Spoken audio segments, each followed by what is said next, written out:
Halo semuanya, nama saya Ardi Ricardo. Pada video ini saya akan menjelaskan tentang hasil observasi terhadap budidaya ayam petelur. Yang pertama, hal yang harus dilakukan sebelum memulai budidaya ayam petelur adalah yang pertama, memilih jenis ayam yang akan dibudidayakan.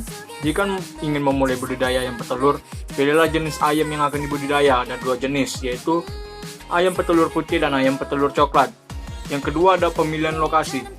Lokasi tempat budidaya ayam juga sangat diperhatikan, karena lokasi yang dekat dengan permukiman warga kurang cocok untuk budidaya ayam petelur ini. Selain bau kotoran ayam yang tidak sedap, risiko penularan penyakit juga sangat besar. Yang ketiga ada pembibitan ayam petelur. Bibit ayam petelur bisa didapatkan dengan cara menetaskan diri sendiri atau membeli anak ayam petelur. Walaupun untuk mendapat bibit ayam petelur ini sangat mudah, namun ada beberapa tips yang dapat dilakukan agar budidaya ayam mendapatkan hasil yang maksimal. Yang keempat ada penggunaan kandang ayam. Jika Anda ingin budidaya ayam, pemilihan kandang ayam juga sangat penting. Kandang ayam merupakan tempat ayam untuk hidup sehari-hari. Pilihlah kandang yang berdasarkan jumlah ayam yang akan dibudidayakan. Yang kelima ada pemberian pakan ayam. Banyak jenis pakan ayam yang dapat diberikan ke ayam petelur seperti tepung ikan, sentrat, dan jagung. Yang keenam yang ada pemberian minum. Untuk bibit ayam petelur yang baru dibudidaya, usahakan berikan campuran gula dan obat anti stres. Yang ketujuh ada kebersihan kandang ayam. Kebersihan kandang ayam juga perlu diperhatikan, setidaknya minimal 3 hari sekali kotoran di kandang ayam dibersihkan. Yang ke-8 ada pemberian vaksin dan ke-9 pemberian probiotik. Yang ke-10 ada panen, ke-11 lakukan pembukuan. Setiap usaha tentu harus melakukan pencatatan pada setiap pengeluaran dan pemasukan keuangan. Yang berikutnya ada sarana dan peralatan budidaya unggas petelur. Yang pertama ada kandang. Kandang adalah kebutuhan utama dalam usaha budidaya ini. Kandang berguna untuk menjaga agar unggas peliharaan tidak berkeliaran dan memudahkan pemeliharaan. Yang kedua ada peralatan kandang. Selain kandang dibutuhkan juga peralatannya seperti tempat makan dan minum. Lalu ada grid. Yang berikutnya ada bibit ayam. Bibit ayam petelur dapat diperoleh pada penyedia bibit. Bibit ayam yang digunakan disebut DOC atau Day Old Chicken atau ayam yang umur sehari. Lalu ada pakan. Pakan adalah campuran dari beberapa bahan baku pakan, baik yang sudah lengkap maupun yang masih akan dilengkapi, yang disusun secara khusus dan mengandung zat gizi. Lalu ada obat-obatan, vitamin, dan hormon pertumbuhan.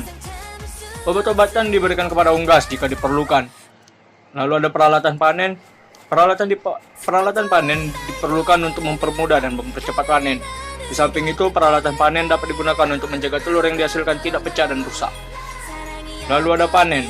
Hasil panen dari ayam petelur adalah telur ayam. Telur dipanen 3 kali dalam sehari agar kerusakan telur yang disebabkan oleh virus dapat terhindar. Lalu ada pasca panen. Kegiatan pasca panen budidaya unggas petelur meliputi penyortiran dan pembersihan telur. Telur yang telah dikumpulkan langsung disortir berdasarkan ukuran dan bentuknya, yaitu telur normal dan abnormal. Lalu ada peralatan pendukung yang dibutuhkan. Ada alat pemanas atau brooder. Ini berfungsi sebagai penghangat ruangan agar ayam tidak kedinginan. Lalu ada termometer. Fungsi termometer adalah pengatur suhu. Alat ini digunakan untuk mengontrol suhu dalam kandang. Lalu ada ember dan gayung. Ember diperlukan sebagai tempat mengangkut pakan ke kandang agar dapat mempermudah peternak dalam pemberian makan pada ternak ayam. Lalu ada selang dan skop. Selang mempunyai manfaat mengalirkan air dari sumber air ke bak penampungan, sedangkan skop bermanfaat untuk membersihkan kotoran ayam. Lalu ada kawat atau tali yang berguna untuk menggantungkan tempat pakan dan minum. Lalu ada drum yang berfungsi sebagai bak penampung air dari sumber air.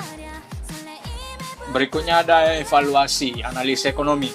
Modal usaha yang dibutuhkan ada kandang 2.500.000 beserta peralatan ternak 2 juta menjadi 4.500.000. Biaya produksi per 2 bulan, bibit ayam sejumlah 1.000 ekor dikalikan 7.000 menjadi 7 juta. Pakan dan minum 10 juta, obat dan vitamin 1 juta, tenaga kerja 1 orang 800.000, penyusutan dan biaya 2 juta. Jadi total jumlahnya semua ada 7 juta tambah 10 juta tambah 1 juta tambah 800 tambah 2 juta menjadi 20 juta 800. Itu semua adalah total biaya produksi. Pendapatan keuntungan yang kita dapat ada 590 ekor dikali 35.000 menjadi 33 juta 250.000. Dan keuntungan yang kita dapat ada dari pendapatan dikurang biaya produksi. 33.250.000 dikurang 20.450.000 menjadi 12.450.000. Itu adalah pendapatan yang kita dapat dari ternak ayam. Keuntungan budidaya unggas petelur menurut saya adalah pembibitan ayam petelur bisa dilakukan sendiri dan mudah. Beternak ayam petelur juga sangat menguntungkan jika kita bisa mengontrol dan mengawasi secara baik. Baru ada faktor yang membuat kegagalan dalam budidaya unggas petelur, yaitu harga yang tidak stabil dan persaingan pasar yang sangat ketat. Sekian video saya, terima kasih.